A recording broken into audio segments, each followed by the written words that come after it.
Hello and welcome to Real Chat. I'm Mark and today I'll be reviewing Epic, Elvis Presley in concert.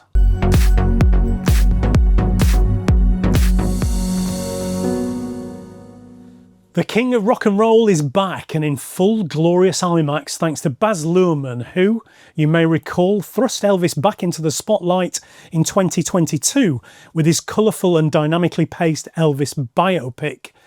Interestingly, it was during his research for that 2022 film that Luhrmann discovered 68 boxes of film located in a salt mine in Kansas. Nearly 60 hours of unseen Elvis footage, including sound. But what was all this Elvis film doing in a salt mine? Well, it turns out Hollywood studios have been using these mines for decades as storage for their most precious assets. The reason for this is because the stable temperatures and humidity are ideal for preserving old film stock, which does deteriorate over time. So fast forward to 2026, and after a 2-year restoration project, we now have this remarkable new film. It mostly features outtakes and shots from studio rehearsals and performances from the 1970 Las Vegas concerts, as well as the tour of 1972, all smattered with a variety of informal backstage shots and even some amateur fan footage. So what are we getting here? To be clear, this is not a full concert show from beginning to end. There are no renditions of complete songs, and understandably so. There are already Elvis concerts from this period on the market. So this is sort of a kaleidoscopic documentary with music performances very much at the heart of it. This film is extremely well put together, with Elvis's voiceover taken from rare recordings woven into the fabric of events. Luhrmann has also served as music producer, overseeing the creation of new mixes and mashups of Elvis's original recordings. Maybe a ploy to appeal to a more modern, youthful audience, perhaps? Whatever. Personally, I didn't care too much for some of these beat-heavy remixes, but the good news is that there is still plenty of pristine, original live audio to keep the Elvis purists more than satisfied. Before I talk about my personal experience of the film, I have to say that I'm not an all-out Elvis fan, more of a casual admirer.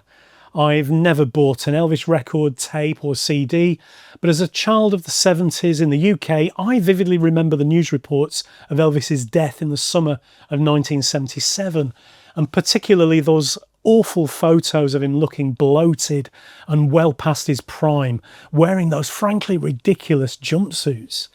After his death, the BBC put out a season of Elvis films, which as kids we eagerly lapped up. They were bright, colourful, family-friendly and full of great songs. So when I think of Elvis Presley, for me it's always the classic younger, leaner rock and roller of the 50s and early 60s. I always regarded the Elvis Las Vegas era as the sad story of a decline and fall of a music legend. But I have to say, this film has really made me see the later Elvis in a new light. He doesn't look ridiculous in those jumpsuits, he actually looks bloody cool. He looks handsome, so majestic, yet warmly accessible. You sort of understand the gushing of the fans and the awe in the eye of his backing band, as everyone marvels at his astonishing vocal performances. And the film looks and sounds impeccable. It feels vibrant, fresh and detailed.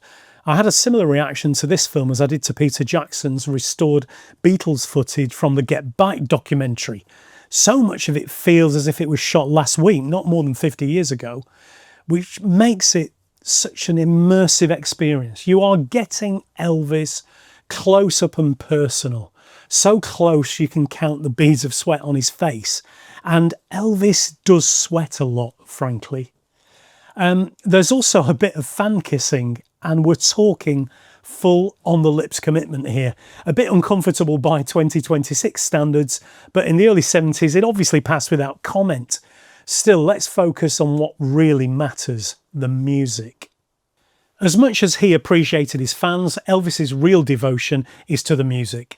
You genuinely sense just how much it meant to him. Some standout moments for me are when he talks to the camera in rehearsals about how he and the band have over 400 songs and they are trying to whittle it down to about 100. Later, he also talks about going back to his hotel room after the shows and singing gospel songs for 4 or 5 hours straight. Incredible. But when he does some of those traditional gospel songs on stage, they are sung with such a spiritual intensity that it might make an old atheist like Richard Dawkins get down on his knees and weep. Maybe. I have to say, in an age of auto-tune TikTokers and AI music slop, it is so refreshing to witness raw musical talent like this. And not just Elvis himself, the whole ensemble he has gathered around him. The musicians, the backing singers, they are all exceptionally talented. And as for Elvis himself, the breadth of his musical interests are on full display here. He talks passionately about his musical tastes, and how he was influenced by so many different types of music: blues, R&B, gospel. His set includes versions of Beatles songs, Simon and Garfunkel, the Righteous Brothers, as well as the usual Presley classics like Always on My Mind, Can't Help Falling in Love, and the ultimate crowd-pleasing epic Suspicious Minds.